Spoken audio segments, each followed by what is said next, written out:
The idea of the United States acquiring Greenland has once again sparked a diplomatic firestorm, with President Donald Trump, now back in the White House, reviving his controversial proposal to purchase the Arctic territory.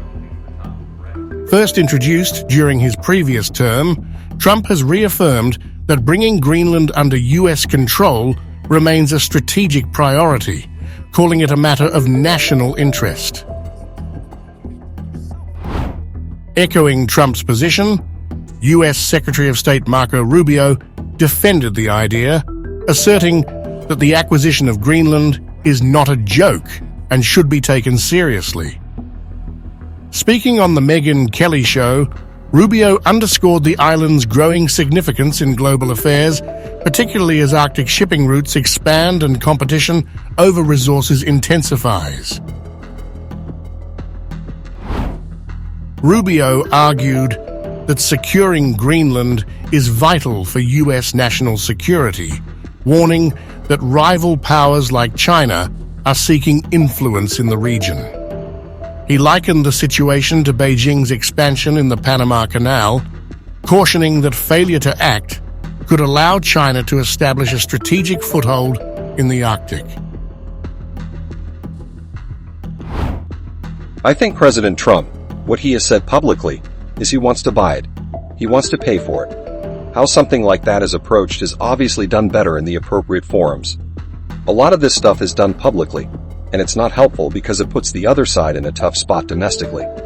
So those conversations are going to happen. But this is not a joke. What he is saying is pretty accurate.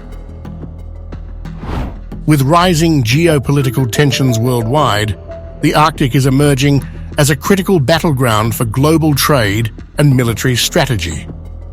As ice melts at an unprecedented rate, new shipping lanes are opening, making Greenland a highly contested asset.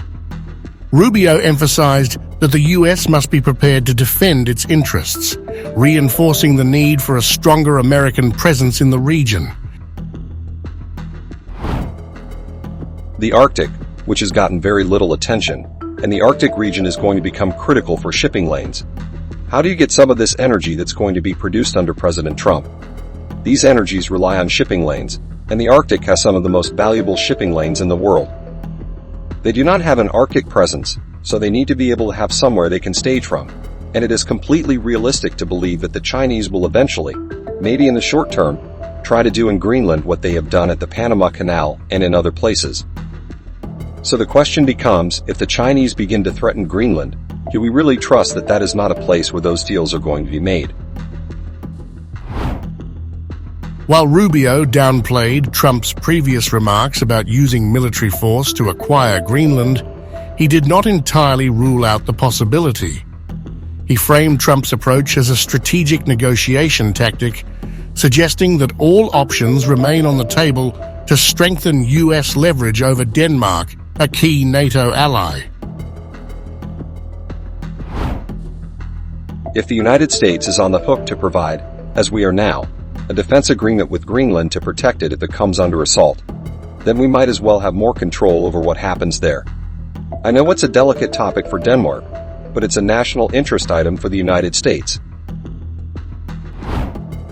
However, Greenland's leadership remains resolute. Prime Minister Mute Gade has reiterated that the island is not for sale, emphasizing Greenland's right to self-determination. Denmark, caught in the middle of this geopolitical struggle, has responded by bolstering its Arctic defense strategy. Denmark's Foreign Minister, Lars Løkke Rasmussen, has firmly rejected any notion of selling Greenland to the United States, stating unequivocally that such a move is neither possible nor negotiable. Speaking to TV2, Rasmussen emphasized that Greenland is a country. Its people have distinct rights, and its status is safeguarded under international law. We take it seriously, and we also do so in Greenland, that Greenland is not for sale. I would be more surprised if he said it was a joke. It's not going to happen. It can't happen. The Greenlanders are a people, it's a country. It's protected by the UN Charter. It can't be done. Facing mounting US pressure, Denmark has launched a diplomatic outreach campaign across Europe to consolidate support against any attempts to alter Greenland's status. In a show of commitment to Arctic sovereignty, the Danish government has announced a €2 billion defence package to reinforce its presence in the region.